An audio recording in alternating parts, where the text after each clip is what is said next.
Mesdames et messieurs, nous vous en parlions tout à l'heure. Le Mali et ses alliés du Niger et du Burkina Faso ont annoncé dimanche le rappel de leurs ambassadeurs respectifs en Algérie, qu'ils ont accusés d'avoir abattu fin mars un drone de l'armée en territoire malien.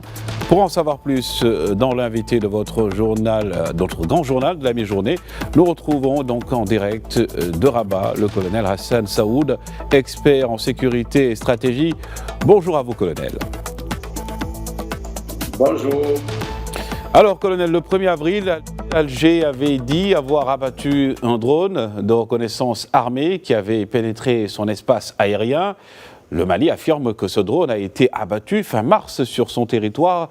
Ces déclarations contradictoires dévoilent-elles la relation très compliquée que les deux pays entretiennent?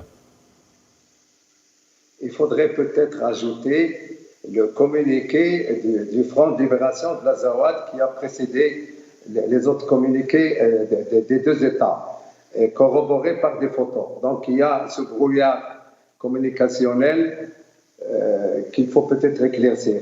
Ce qu'il faut dire, c'est que le Mali avait demandé des éclaircissements au régime algérien et que jusqu'à présent, ils n'ont pas reçu de réponse. Et le Mali affirme, parce que c'est une enquête technique,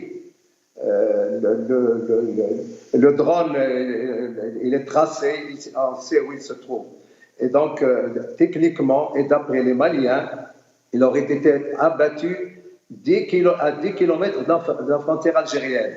Donc, nous voilà dans une situation de communication un peu brouillée. Il appartient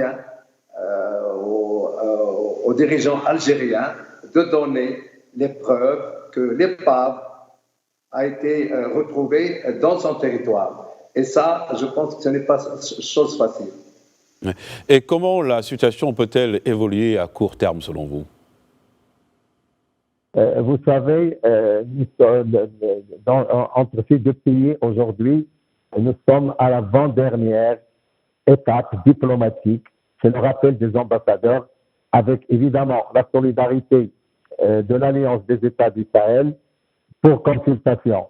Il va falloir voir comment les choses vont évoluer diplomatiquement, mais d'ores et déjà, il faut être sûr que c'est une dégradation de la situation diplomatique entre les deux pays et collectivement avec le Niger également et les pays de l'Alliance des États du Sahel. Vous savez, l'Algérie n'a jamais admis que le Mali quitte les accords d'Alger qui lui donnaient un leadership incontestable. L'Algérie n'a jamais compris pourquoi, n'a jamais avalé, excusez l'expression, pourquoi le Mali s'est associé dans la lutte antiterroriste avec l'ex-Wagner, l'Africa Corps aujourd'hui.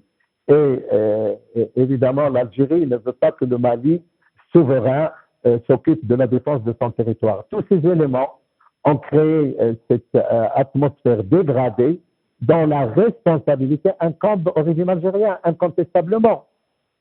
Et dans cette dynamique, le fait que ce conflit, que ce soit plutôt un conflit étatique, ne laisse-t-il pas un champ libre aux groupes terroristes présents dans cette région? Assurément, cette zone du Sahel est considérée aujourd'hui comme l'épicentre du terrorisme. Et ces problèmes dans les frontières permettent d'accentuer toutes les zones grises où le terrorisme vit comme un poisson dans l'eau. Assurément, ça va encore donner au terrorisme dans cet espace vraiment de la liberté de manœuvre qu'il a déjà acquise. Et donc, c'est une situation un peu aggravée par ces nouveaux éléments entre le Mali et l'Algérie. Et je pense qu'il va falloir qu'on puisse mettre un terme à ce conflit-là. Les tensions d'ailleurs dans cette zone de l'Afrique est-elle donc dangereuses, sont-elles plutôt dangereuses pour l'ensemble de la région sahélo-saharienne? C'est déjà le cas. Vous savez, le terrorisme depuis le Sahel, depuis le Mali, figurez-vous qu'il est aujourd'hui au Togo, au Bénin et il lorgne sur le Ghana. Et donc, ce sont tout le terrorisme qui a été exporté de l'Algérie vers le nord du Mali qui a permis aujourd'hui à ce terrorisme de métastaser. Si j'ajoute que la plupart des dirigeants terroristes au Mali et dans cet espace-là sont algériens. Si je cite Broukdel, si je cite évidemment Mokhtar Ben Mokhtar, si je cite Abou Zaid, l'Algérie est la cause de l'exportation du terrorisme dans cette région qui était jusqu'en 2011-2012 assez stable et protégée. Et également, très rapidement aussi, mon colonel, le Mali est soutenu par le Niger et le Burkina Faso qui forment ensemble l'Alliance des États du Sahel. Quel est selon vous l'objectif de cette alliance créée en septembre 2023 ?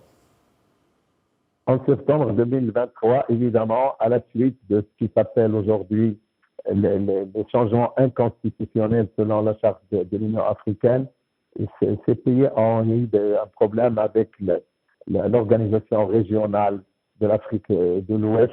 Aujourd'hui, ils sont dans une alliance à 3 où l'article 2 de la charte spécifie clairement la défense commune, la solidarité commune et la mise en commun des moyens militaires et sécuritaires pour combattre le terrorisme. Et donc, ce qui touche le Mali touche automatiquement les autres pays de l'AES. Et ça, l'Algérie doit s'en rendre compte. Colonel Hassan Saoud, merci encore pour ces éclairages. Je rappelle donc aujourd'hui que vous êtes aussi expert par rapport également à tout ce qui est aujourd'hui sécurité et stratégie.